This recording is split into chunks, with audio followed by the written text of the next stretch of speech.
Hey there, Wargamers.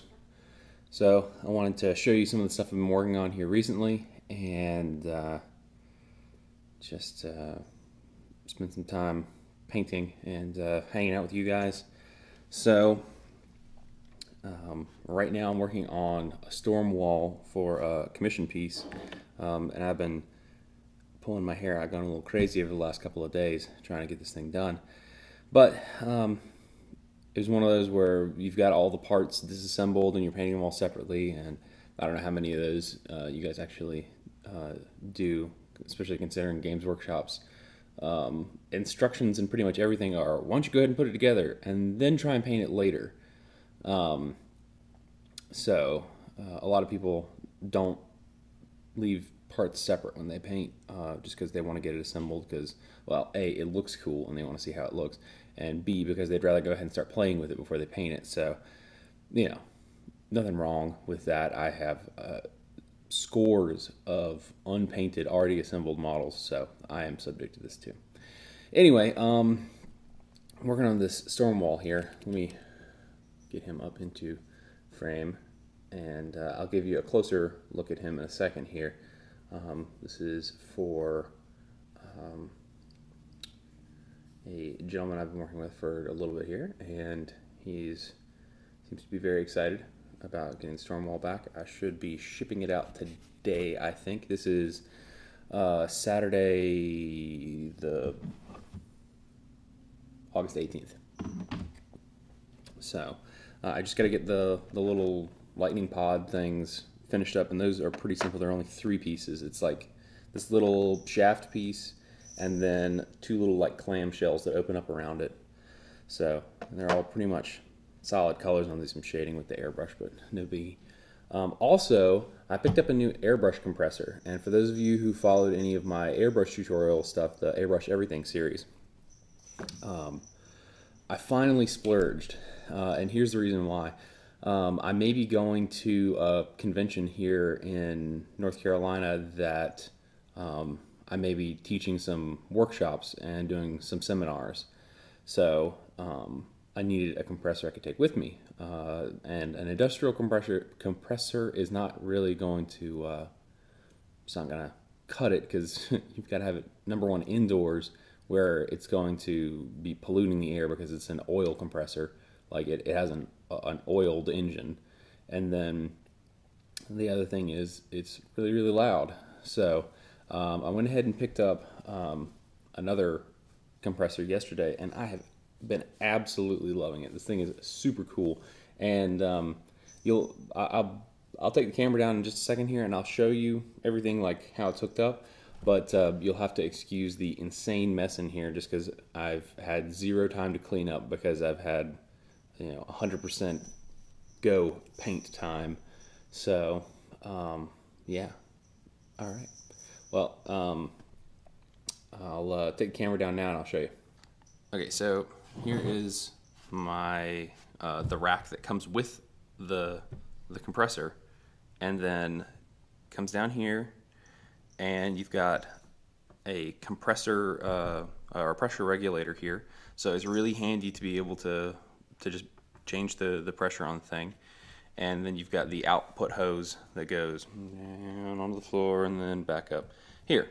And you've got a plug right here that you can open that up and attach another airbrush hose. You can have 2 running off of it at the same time if you don't want to do quick releases. So that's pretty cool too. Or if you've got a friend of yours that's over and he's got an airbrush and doesn't want to lug his compressor around, this one should be powerful enough to power both of them. And built into the pressure regulator, we've got a moisture trap down here. So very cool. I had one built into the other one, or added on to the other one, but this is really nice and located near me instead of down in the garage, and I'm running a hose up, so I can change this on the fly without getting up, walking downstairs out into the garage, changing it, coming back upstairs, and checking to see if it's okay. So that was kind of a mouthful, but you get the point. And then we've got the hose that actually goes down to the compressor. So let me pull that a little closer. All right. So here we are. This is a dual piston. This is a Spar Max. I think this is like the TC2000 or something like that. Maybe getting the call number wrong on it, but it says here on this label somewhere. Yeah, that makes sense. TC is twin cylinder, so and I'm pretty sure the call number was 2000 on it. But yeah, we've got the air filter here. Comes with an extra air filter and just an on-off switch, and then all of the controls really are up here on the table, which is awesome. And on top of that, this thing is really super duper quiet. So here, I'm going to set it back down on the floor. Okay, so it's on now. It's got a tank on it, so it's not going to run all the time, but I'm just going to spray a little bit of air coming out of this so it kicks on.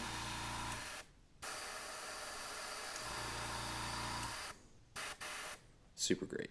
Anyway, I'm sure that you guys probably, well, you may care. I don't know. Maybe interested. So yeah, I'm just going to go ahead and paint these up while we're hanging out here.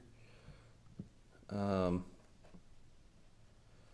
the base I did for the bomber, it took forever to dry. Like, I'm just now getting to the point where I'm getting ready to paint it. Hopefully, what I'll do is I'll get the base painted up, and I've got the rest of the video edited. I just gotta get the video for painting the base and making the base edited, and then do some voiceovers and some just put the music in place and graphics and stuff, and then it'll be set. So hopefully I'll get all that edited, exported, ready to upload first thing Monday morning. Now it probably won't hit the site for another day or so. Usually there's a backlog of lined up content for everybody. So it'll probably be a couple days, maybe by the end of this upcoming week. I don't know. I don't even know when you guys will see this video, so this could be coming out after the bomber tutorial's already out. So I don't even know. I do not know. So terribly exciting. You've probably heard my cats like jingling around in the background here, and now one of them is crying. I don't know what he's crying about. I'm sure he wants to get something he's not allowed to. Anyway, one of my buddies in our local gaming group here, who's also a very frequent watcher on MiniWarGaming, so he'll probably get a kick out of this when he sees it. He is also going with me to Dragoncon this year, and we're both doing War Machine related costumes, and he's left his over here again. What I'm knocking it all off the table. Making a huge mess. Sorry, man. So here's some shoulder pads that he made that are he's gonna be Nemo. They're pretty cool. Thought I'd throw those on camera. I'm sure he'll get a laugh out of seeing that on the site here. He's got a whole bunch more stuff. It's really impressive. I'll definitely throw some pictures up in a later vlog, or some video maybe. I should do some vlogs from Dragoncon. That'd be pretty cool. I'll see if I can do that.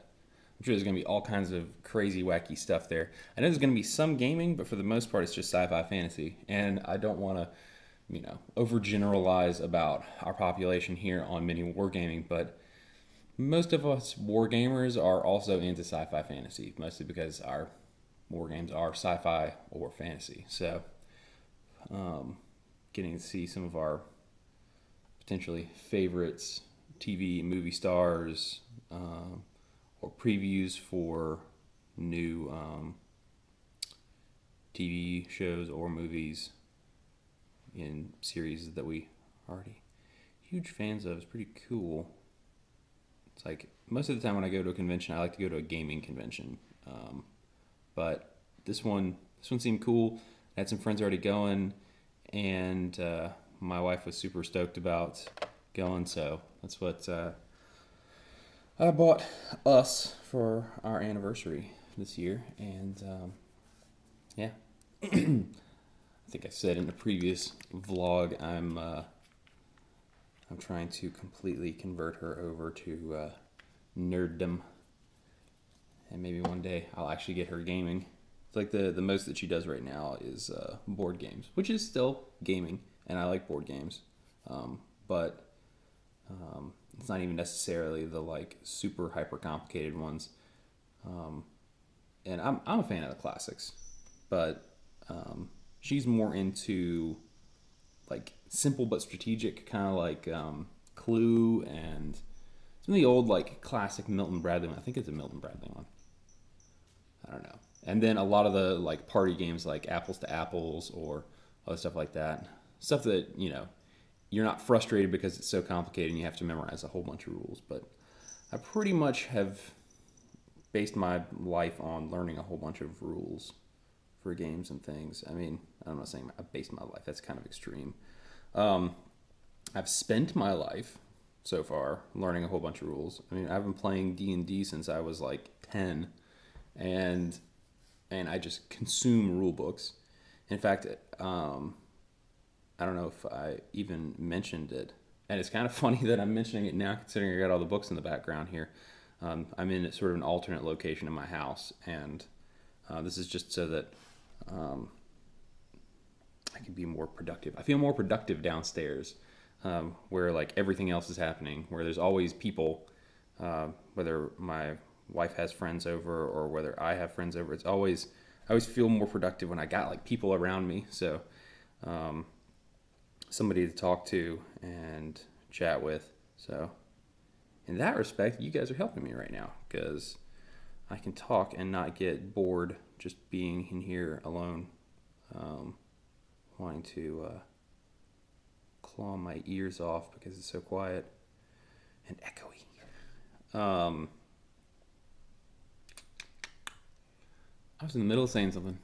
I distracted myself. It's hilarious. Well, you guys can rewind and see what I was saying before, but I can't at the moment. Something about books. Books. Oh, right, books. I just don't like novels very much. Like, story never appealed to me all that much when I was a kid, so I read informational books. Like, I didn't want to read, I guess it's a bad example because I did read the Goosebumps novels, but I didn't want to read stuff like that most of the time, and instead I'd rather read like a technical manual. In fact, I've got a whole bunch of like the fake technical manuals for Star Trek and stuff, which was easy to supply me with considering my mother was a gigantic Trekkie. She had all kinds of memorabilia and books and all kinds of stuff. And I was actually just recounting something to same friend who's making this super cool armor over here. That I think one of the defining moments in my childhood that just ripped me to shreds when I found out was not real was like I had every intention when I was a kid of joining Starfleet Academy. It did not process in my brain that I could not actually do that, or that somehow there wasn't a way to do that. Like, I don't know why, it's just like it's not cool enough like regular military. Like, at least when I was a kid. Like, when I got older, I was like, okay, these are kind of like mirrors of real things. Like, I could actually join the Navy or, whatever. But I wanted to go to space. I wanted to do space travel. And, I don't know, somehow current day astronauts just weren't cool enough once I started looking at what they did. You float around in zero gravity, which is cool. But you don't get to wear like a cool uniform, strut around, go to 10 forward, and have some brews with your Klingon pal, and listen to Guinan talk about crazy things and tell you about how the world works. Anyway, I don't know. was disappointing, and I find it very funny now that I expected that was a possibility. Like, I worshipped Wesley Crusher. I was like, oh my God, he's like the kid who got to go do all that stuff, you know? And he wasn't that much older than me, I guess. I don't know, he was, yeah, because he's in his mid-30s now, and I'm only in my mid-20s, so he's a good 10 years older than me. But, yeah, man, I would still totally want to go into space. If somebody said, hey, you want to take a trip to space, I would be all over it. Like, hands down, I'd be all over it. I mean, as long as I got to come back. Or there was someplace cool I was going to that I wasn't coming back from. But, yeah, that'd be super fun. It's like after watching all these, sci-fi movies and things like that, it's like you get to see the heroes in like a space travel movie say all kinds of like really cool stuff and then fly off into space. You know, I've always wanted to be like, let's get off this rock and mean it, and actually, leave whatever planetoid, moon, asteroid, whatever. I don't know. So, yeah, painting these coils.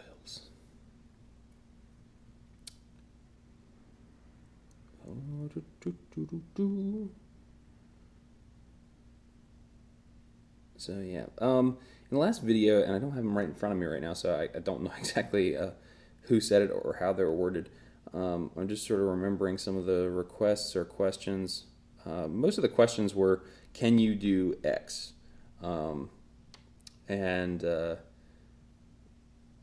Yes. As far as like, I think there was a request for Rust. I think Chris recently just did a tutorial on Rust. I don't remember if it was in the vault though. I think it was in the vault. I'd be happy to do to look at what he did and do some alternate techniques, but that would not make sense for me to take essentially vault content and duplicate it out here. You know, not a business. That's not a good business decision right there, and it's not really up to me what assignments I get to suggest things, but I don't get to just say, well, today I'm going to do this, and that goes up on the site. Plus, even if I did do something in my vlog here, which is sort of unscripted, unscheduled time, I'm sure that Matt or Dave watch them before they get posted just to make sure there's nothing ridiculous in it. Not that I would put anything in here, and I do have MiniWarGaming's best interest at heart, considering, I like them, and I like working for them. And I like getting to hang out with you guys while I paint. I'm sure I could just videotape myself, even if I wasn't doing this, but that it wouldn't quite be the same, because nobody would ever see it. So, I guess I could put it up on YouTube. I haven't done anything on YouTube in a while, and I'm still getting a lot of subscribers. Not quite to 1,000 yet, but it's getting up there. I think I should probably do something up on YouTube too. Maybe like a really simple painting tutorial. I like doing painting tutorials on YouTube as well, because it's sort of a different flavor. Like, I can get away with different stuff there. Like, for this site, I feel like I gotta give you guys like the most bang for your buck, since you're actually paying for the painting tutorial. I like to go into like tons and tons of detail and slow it down and show you multiple examples of every technique that I'm doing, just so that there's no way that it's not clear what I'm doing. But on YouTube, I feel like I can just slam through an entire model tutorial in like a 15-minute video and just sort of breeze through the techniques and not worry about it. And if people have questions, then they can either cross-reference from other videos that talk about the techniques that I named that I'm using, or they can ask me questions. Not to say that you guys can't ask me questions. I get lots of questions on the Vault videos, but yeah, I just don't have as intense a responsibility, or at least the feeling of intense responsibility for the people who watch my videos on YouTube, as opposed to you guys on this site, because, you know, YouTube is huge, and, you know, everybody is on YouTube. Everybody stumbles onto YouTube at some point, but you guys actually choose to come here and see, you know, my content and Dave's content and Matt's content and Dan's content and Chris. Yeah. So there's only like a couple of us here, and there's actually some more. I've seen video of at least one of the new guys, Owen, and he was at Apocalypticon, so he was in one of the interviews. He had the gigantic manta. So I'm excited to see some of the stuff he does. I'm assuming that he's going to be doing some vlogs and battle reports and things. And yeah, that'll be cool. More battle reports. I rather enjoy those. This is one of the things that drew me to the site to begin with, and then, you know, after I got more involved and saw that they had a job opening, I was like, you know what? Let's do that. We'll see what happens. Yeah, it's been a blast so far, and I hope I keep doing this for quite a while. This is super fun, getting to do something you enjoy, and that people actually watch you and appreciate it and ask questions, and you have discussions with them about it. I don't know, I'm kind of a talky guy most of the time. Like, I like to explain things, and the few opportunities I get to teach stuff, I love teaching. So that's just me.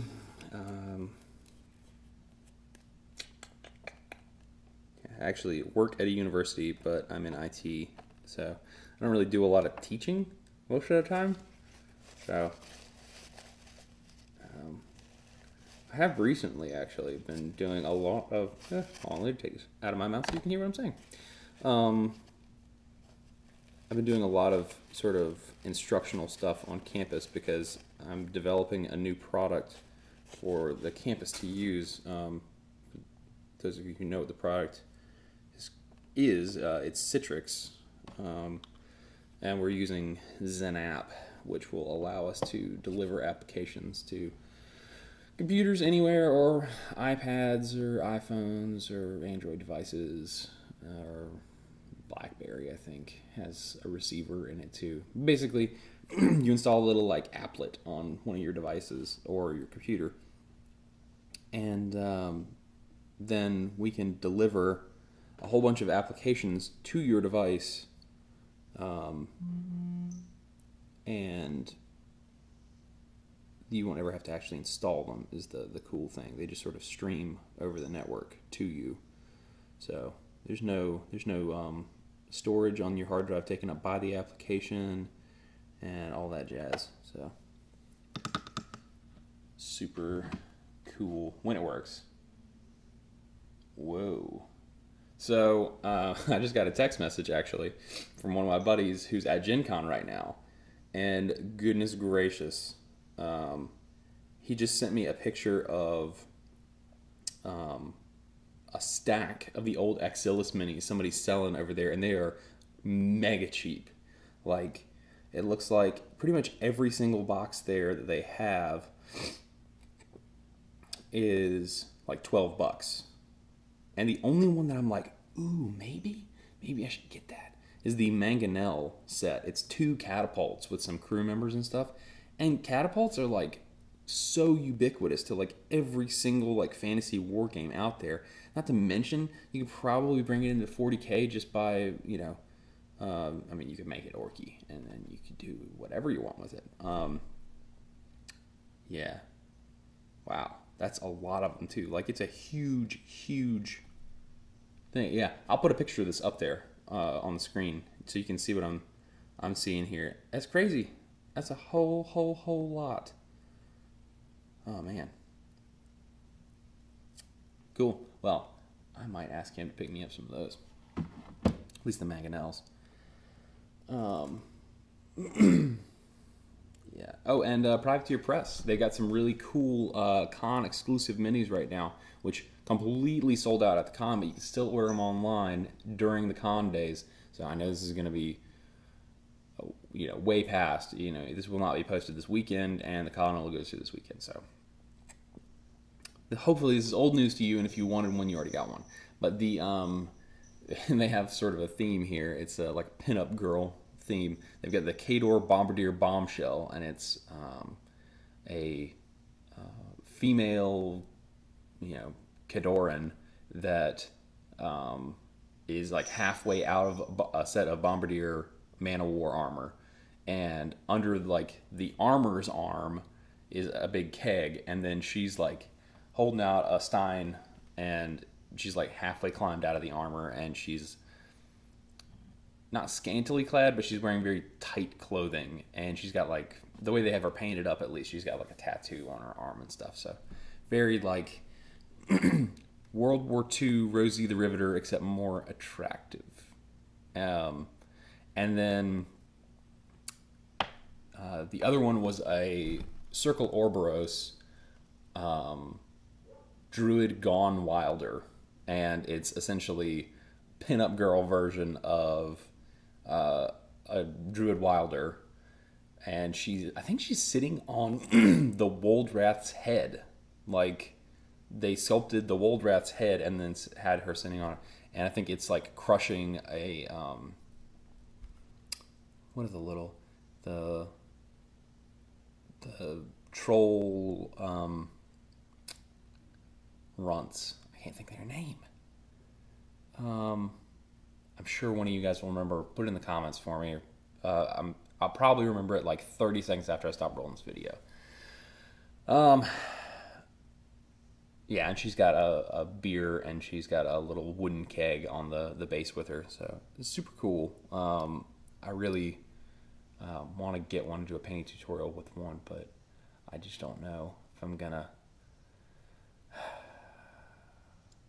I probably will. I'm a sucker for that kind of stuff. They also did a pre-release of the new RPG book that they're putting out, the Iron Kingdoms book. So that's hotly anticipated at the moment.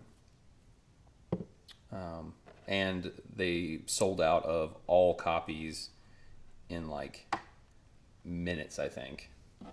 So yeah, I'm gonna go ahead and paint the bases on these lightning pods. Let's see, where is it? Okay, there we go.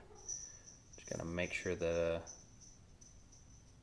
I only get the part that I need with this.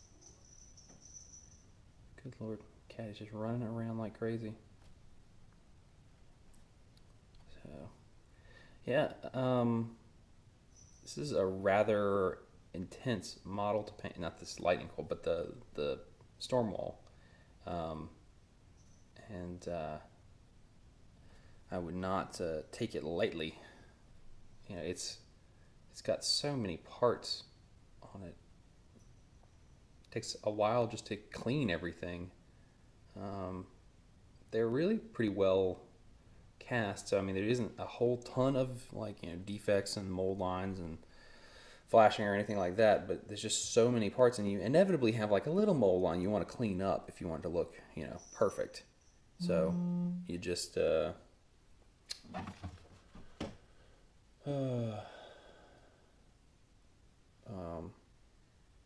just takes a while. Okay, that is the wrong brush. Yep. I've also found one of my favorite new colors for lots of multi-purpose things for painting, and that is Reaper Dark Shadow. I was actually watching one of Matt's old paint tutorials from way back when, and he mentioned it, and I was like, you know what? I have that. I could probably do that effect that he's doing right there. And I did, and then I was like, wow, this is a really good color for rust and for,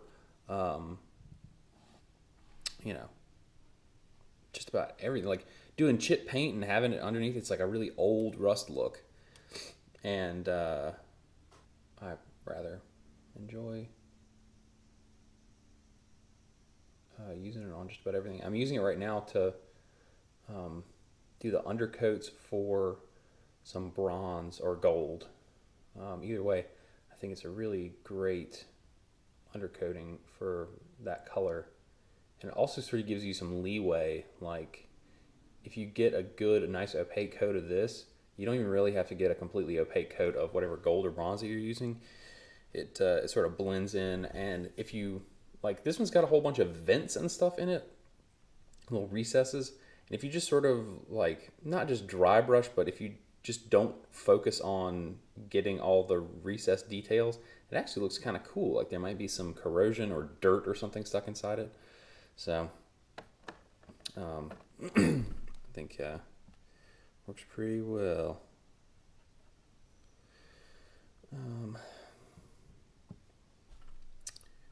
Which, not to push the vault on all of you non-vault members yet, too hard, but it's a perfect reason. Like, I go back and I watch some of the stuff from way, way early on that, got put into the vault, I guess, years ago, really. And it's still relevant. Like, it's still helpful. Like, even I learned stuff from some of the old techniques. I mean, there's no technique that I can't possibly learn something from. It's like, even if it's a technique I already use, like I see, somebody's doing, hairspray and salt rust method. I'm like, okay, well, let's watch it and see how they do it. And it might be that they do it exactly the way I do it, or a way I've tried before and don't like. Or they could have figured out, a new take on it, or are using different products that yield better results. So even though, I see lots of tutorials for things that I know how to do, or have even done tutorials on myself before, or I use them every day, it's always better to see what everybody else is doing, just so that you can find new, better ways to do all the things you do. And for me, that's very important because I do a lot of it. So now to apply the gold. By the way, not to keep pushing products on you guys during my vlog, but I've painted every mini I've ever painted for you guys with this brush, primarily. There have been some times when I use other dry brushes and things, but as far as main brushes and detailing, what brand is this? It's a Raphael, but more specifically, it's a Klinsky Sable, which is a natural hairbrush. And let me tell you, if you take care of them, if you just reform the tip and use the master soap on them sometimes when they get really dirty, and keep the paint off of or out of the ferrule, they are awesome brushes and they last forever. Like, I use this brush for some large area base coating. I know you can't see it probably, but the tip is already hooked after just painting, some of the storm wall.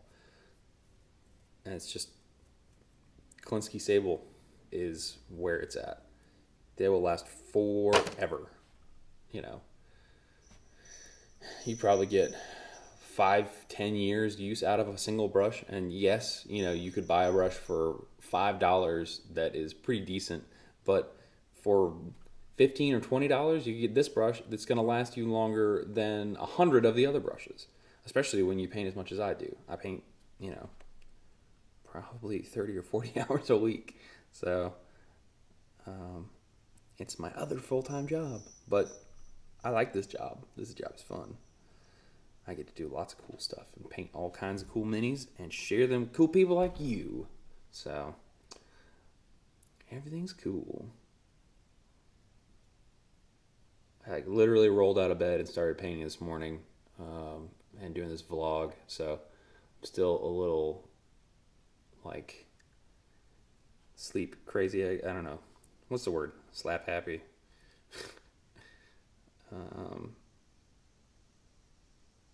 I'm sure that I'll calm down after a while, but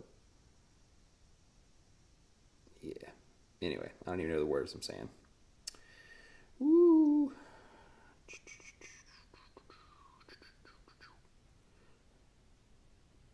Okay. the gold down.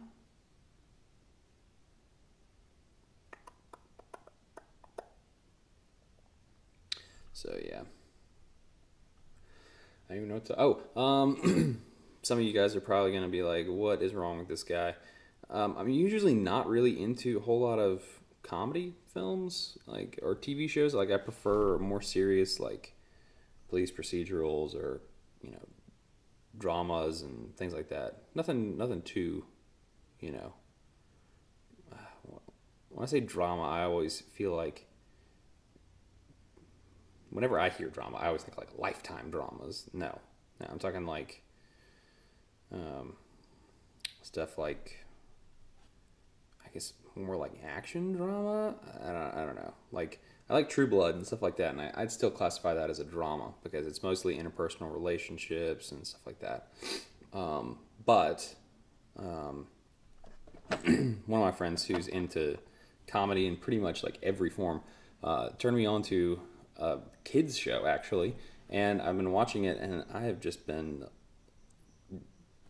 It has been awesome. Like, that show has been an awesome thing to watch, you know, while I paint or while I'm waiting for stuff to dry, or, you know, when I have nothing better to do and I just want to watch some TV. Adventure Time. Man, that, like, it really takes me back to like some of my early RPG days. It's like a kids show, but it's so blatantly like a kids version of like D&D. I don't know. It's about a kid and his magic dog, and they live in a crazy sort of fairy tale land almost, and you know, there's princesses and all kinds of stuff, and they got to go adventure around, save the day, and recover artifacts and things like that. And the writing is pretty good. It's a really weird show. Like, sometimes it is like very psychedelic and weird, but it's pretty good. There's lots of good stuff in there. And on top of that, they've taken to bringing back something that I thought was probably dead, but the notion of writing for not only the kid who's watching the show, but for the parent who's watching it with them. You know, still clean humor. It's not like adult, you know, humor or anything like that. But having jokes that, you know, your parents are going to laugh at, you know, when you're a kid. And I remember specifically seeing stuff like that where, you know, I kind of got that there was something going on that cartoon that, like, I wasn't getting. And that, you know, when my parents watched it with me, they would laugh at it, but I didn't understand why it was funny until much, much later. And I can't think of any specific examples, but I seem to recall there being some moments like that in a lot of Nickelodeon cartoons when I was growing up. And certainly in some of the older stuff like Looney Tunes or Merry Melodies, you know, those weren't even necessarily only for kids either. Man, Adventure Time, very cool. And in fact, one of the other friends that I got going with me to Dragoncon is actually going to be dressing up as Finn, and somebody else who's going with us is going to be Jake. So we'll have the Adventure Time duo with us. They both should be pretty easy costumes to do, but it'll be cool to see them all dressed up. Anyway, I got to do some prep work for the next step on this, so I've got to really pay attention because I'm getting into detail work now. But thanks for hanging out with me, guys, and I will catch you in the next video. Hopefully the next one you see, if it's not already up yet, is the Orc Bomber, which should be done any day now. So anyway, I guess I will catch you guys in the next one. Until then, happy wargaming.